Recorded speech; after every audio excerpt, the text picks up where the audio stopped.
Hey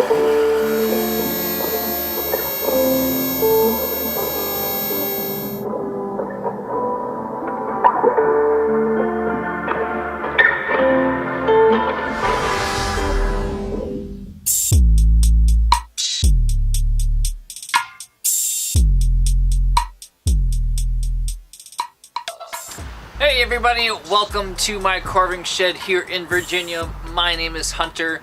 Today we are going to be working on some bone carving. We'll get to that in a second. Apologize for any noise. There's a road right behind me here. And if I don't leave the door open, the lighting is just awful. So bear with me on the noise. Yeah, it's freezing today, but these bones aren't going to carve themselves. So we will jump into it. I carve a bunch of different stuff here in my shed, mainly skulls, and then of course I get into some bone carving as well. I use a Dremel 4000 to do that with an extension on it, a flex shaft, and then a variety of carving burrs. So yeah, let's go. It's gonna be fun.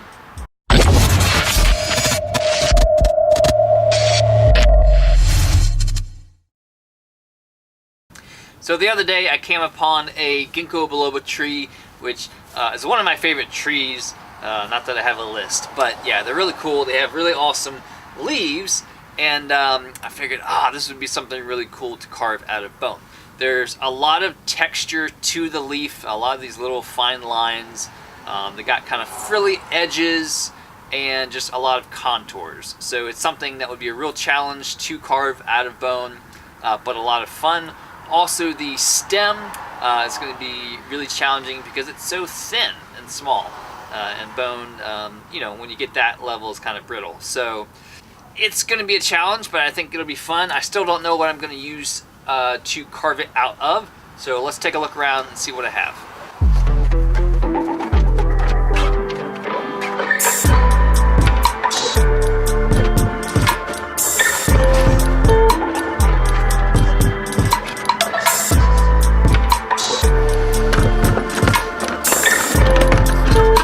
I love using mandibles, jaw bones for smaller bone projects like this. A lot of people use beef bone, which is perfectly fine, but I found just on a jaw, there's these really nice flat areas that work really well.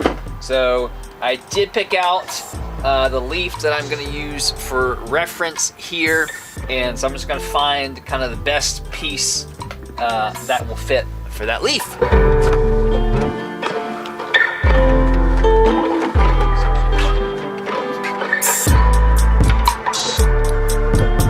Okay, I got the one I think that will work, so let's go.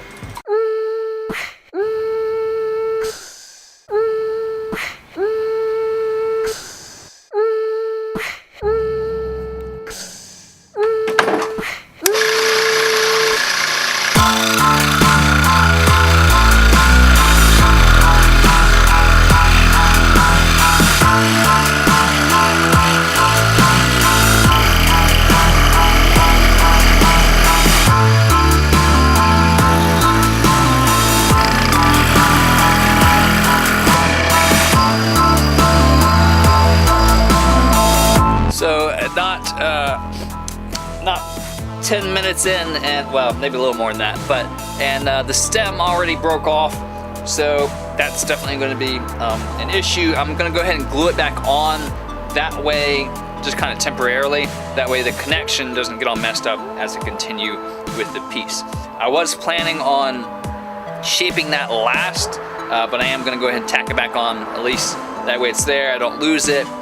The spot where it connects together doesn't get messed up, and then we'll go from there.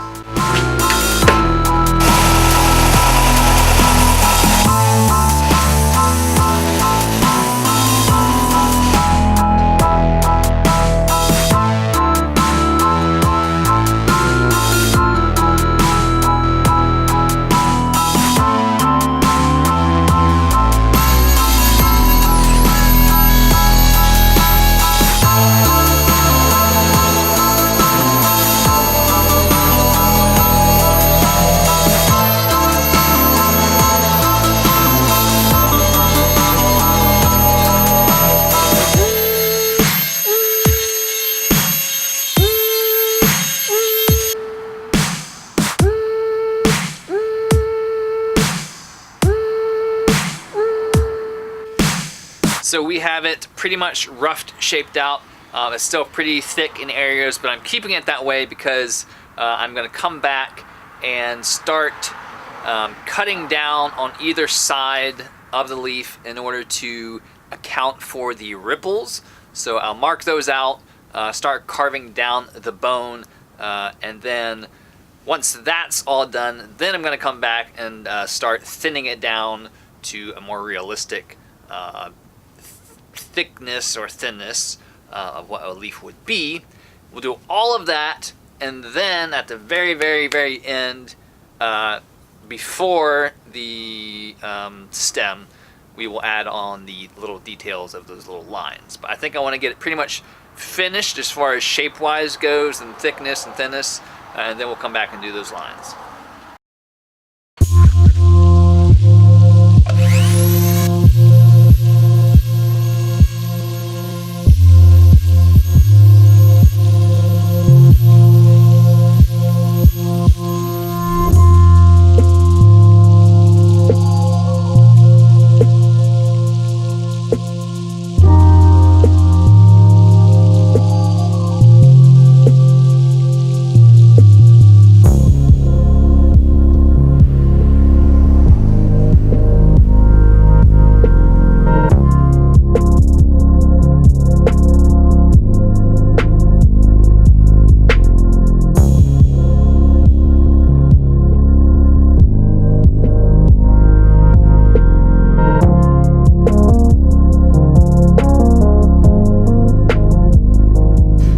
So I think I've got it pretty much as thin as I feel comfortable with, considering it is bone.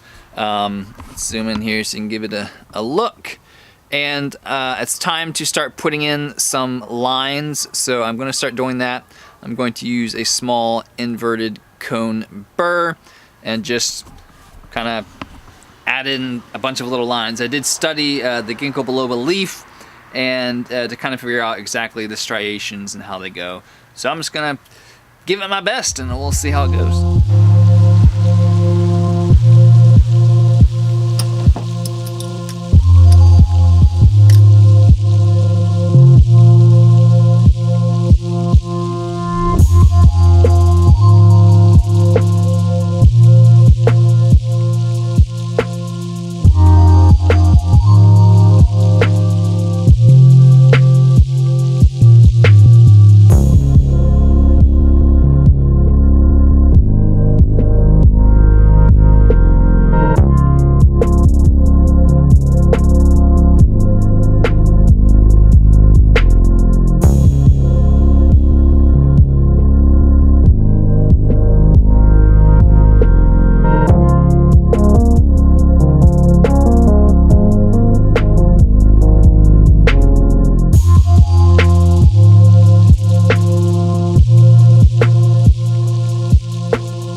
And that is it, guys. I'll show some nice upfront video of the final result. Turned out better than I expected, so that's pretty cool.